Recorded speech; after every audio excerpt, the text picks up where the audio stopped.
पुनर्जन्म या विषयावर आचार्यजी 2 प्रश्न आले आहेत. मी दोन्ही प्रश्न सोबतच घेतोय. त्यांनी विचारलंय की जर पुनर्जन्म होत नसेल तर देवाने कोणत्या आधारावर एखाद्याला श्रीमंत आणि एखाद्याला गरीब घरात जन्माला घातलं. आणि दुसरी गोष्ट ते म्हणतायत की जर पुनर्जन्म नसेल तर मग आत्महत्या करणं हीच मुक्ती झाली का? इतक्या वेळा बोललोय, इतके व्हिडिओ आहेत, तरी सुद्धा पुन्हा तेच. अरे बाबा, तुम्ही तुमची जी मूल्य व्यवस्था आहे ती कोणत्या तरी देवावर का लादताय किंवा इम्पोज करताय. समजलं नाही ना? तुमच्या हिशोबाने श्रीमंत असणं खूप मोठी गोष्ट असते आणि तुमच्या हिशोबाने गरीब असणं खूप वाईट गोष्ट असते. कारण तुम्ही पैशासाठी हापापलेले आहात. तुम्ही भयंकर लोभी आहात. त्यामुळे तुमच्यासाठी श्रीमंत होणं मोठी गोष्ट झाली आणि तुमच्यासाठी गरीब होणं वाईट गोष्ट झाली. तुम्हाला कसं माहिती की तुम्ही ज्या कोण्या देवाबद्दल बोलताय तो देव कोण आहे किंवा काय आहे तो वेगळा विषय आहे. त्याबद्दल आपण कधीतरी नंतर बोलू. पण तुम्ही ज्या देवाबद्दल बोलताय की तो तुम्हाला कुठेतरी जन्माला घालतो, तो ठरवतो की कोणतं बाळ कोणत्या घरात जन्माला येईल. तुम्हाला कसं माहिती की त्या देवाला सुद्धा असंच वाटतं की श्रीमंत असणं ही मोठी गोष्ट आहे आणि गरीब असणं ही वाईट गोष्ट आहे? हे तुम्हाला कसं माहिती? प्रश्न विचारणाऱ्यांचं म्हणणं असं आहे की बघा, कर्मफळ तर असेलच ना. नाहीतर एखाद्या मुलाचं नशीब इतकं चांगलं कसं असू शकतं की तो मोठ्या घरात श्रीमंत घरात जन्माला येतोय आणि एखाद्या मुलाचं नशीब इतकं वाईट कसं असू शकतं की तो गरीब घरात जन्माला येतोय? तुम्हाला कसं माहिती की श्रीमंत घरात जन्माला येणं खरोखरच खूप शुभ गोष्ट आहे? तुम्हाला कसं माहिती की गरीब घरात जन्माला येणं खरोखरच खूप वाईट गोष्ट आहे? तुम्हाला कसं माहित? ही तुमची स्वतःची मूल्यव्यवस्था आहे. ही तुमची अंतर्गत मूल्यव्यवस्था आहे, जिला तुम्ही अंतिम मानत आहात. तुम्हाला वाटतंय की असंच तर आहे. असं का आहे? कारण तुम्हाला तसं वाटतंय. तुम्ही पैशाच्या मागे वेड्यासारखे धावताय म्हणून तुम्हाला वाटतंय की पैसा ही मोठी गोष्ट आहे. ॲब्सोल्युटली तुमच्या नजरेत ती मोठी गोष्ट आहे. ॲब्सोल्युटली ती मोठी गोष्ट नाहीये बाबा. पण तुम्ही म्हणताय की तिथं देव बसलाय आणि देव म्हणतोय, हे जे बाळ आहे ना, याचं मागच्या जन्मीचं कर्म चांगलं होतं म्हणून मला याला काहीतरी बक्षीस द्यायचंय. बक्षीस काय? तर याला एखाद्या मोठ्या शेठजीच्या घरी जन्माला घाला. तुम्हाला कसं माहिती की देवाला असं वाटतंय की मोठा शेठ हा मोठा माणूस आहे? असंही होऊ शकतं की देवाच्या नजरेत तो मोठा शेठ सगळ्यात नीच माणूस असेल.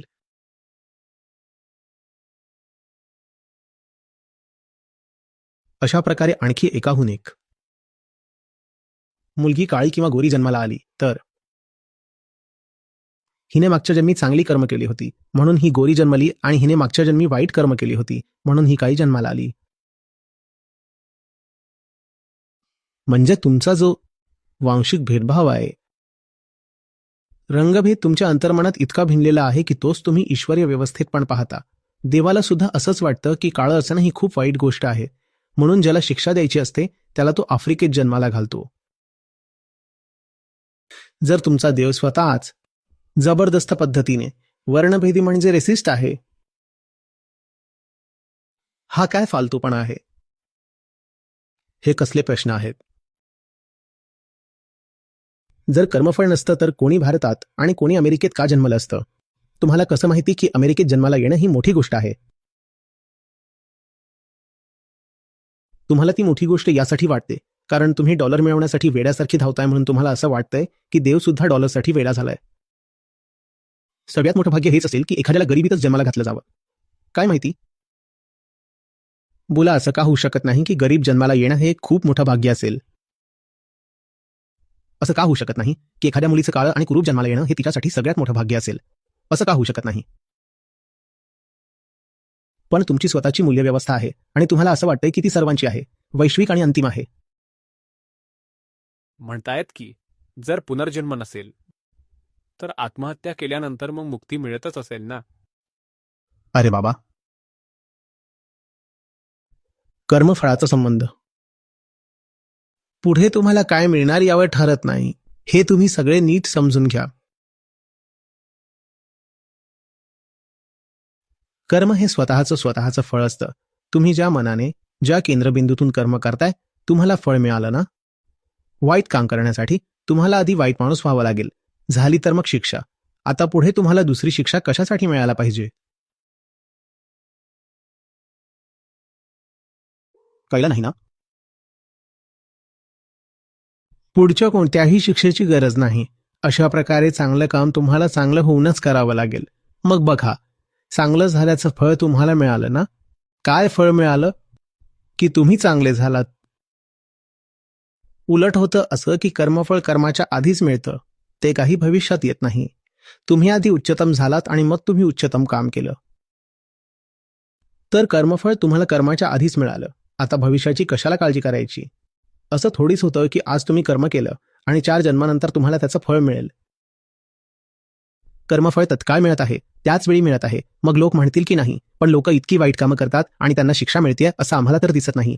कारण तुमच्याकडे डोळे नाहीत म्हणूनच तुम्हाला ते दिसत नाही. आणि हीच तुम्हाला मिळालेली शिक्षा आहे की तुमच्याकडे डोळे नाहीत. स्वतःच्या कर्माचं फळ पहा. शिक्षा तत्काळ मिळाली. वाईट कर्म ही स्वतःच एक शिक्षा आहे. बेशुद्धीत केलेलं काम ही स्वतःच एक शिक्षा आहे. वासनेपोटी केलेलं काम ही स्वतःच एक शिक्षा आहे. पण आपण तर पाहिलंय की वासनेमध्ये लोकांना खूप सुख मिळतं. कारण तुम्हाला हे माहिती नाही की ते सुख त्यांना दुसऱ्या कोणत्या मोठ्या सुखापासून किंवा आनंदापासून लांब ठेवतंय. तुम्हाला माहिती नाही कारण तुम्ही स्वतः सुद्धा त्यापासून वंचित आहात, म्हणूनच तुम्ही अशा वायफळ गोष्टी करताय. समजतंय का? आपलं मोठ्यात मोठं नुकसान याच नादात झालंय की कर्मफळ पुढे मिळेल. आपल्याला वाटतं की कर्मफळाचा सिद्धांत सांगून आपण पापी लोकांना घाबरवू शकतो की तुम्ही काही चुकीचं करत असाल तर तुम्हाला पुढे शिक्षा मिळेल. तुम्ही पापी माणसाला ओळखत नाही, तो खूप लबाड असतो. तुम्ही त्याला सांगता की तू काहीतरी चुकीचं करतोयस ना, मग तुला पुढे शिक्षा मिळेल. तुम्ही तुमच्या बाजूने कोणत्या शब्दावर भर दिला? तू काही चुकीचं करतोयस, तुला पुढे शिक्षा मिळेल. तुम्ही तुमच्या बाजूने कोणत्या शब्दावर भर दिला आहे? शिक्षेवर.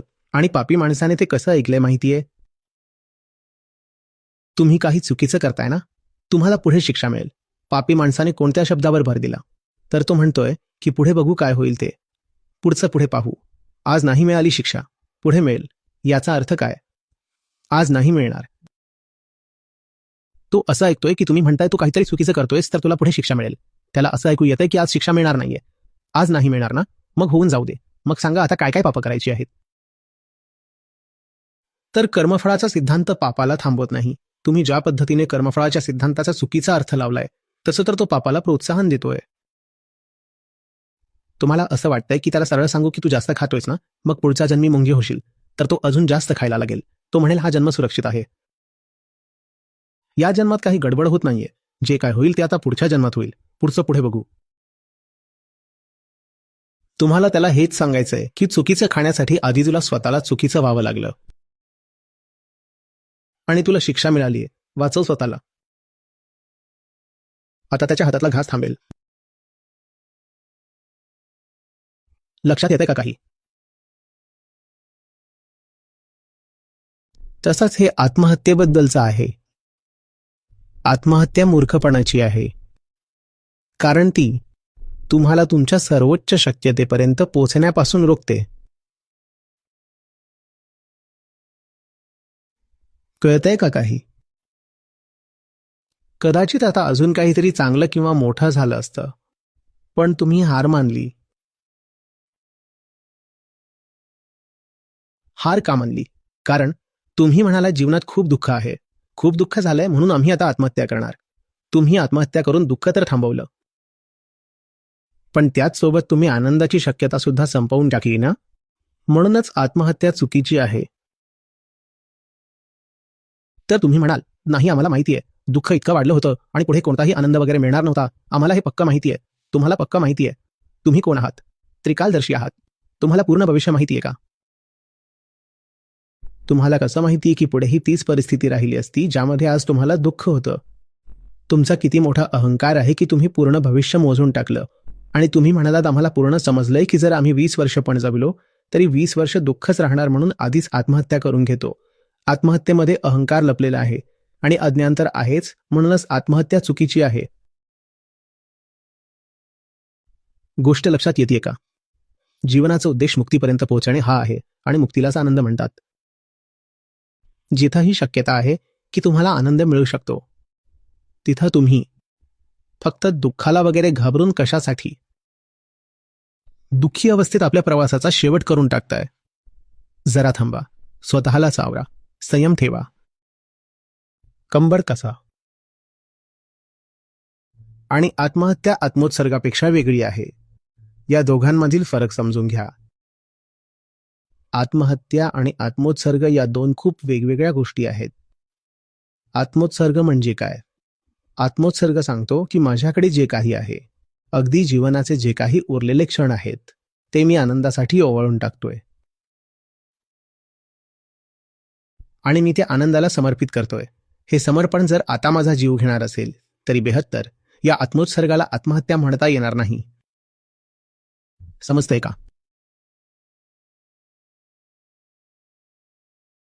प्रत्येक युद्धात एक योद्धा एक अशक्य लढाई लढताना जीव देतो, ही आत्महत्या नाही. तुमच्या नजरेत असू शकते.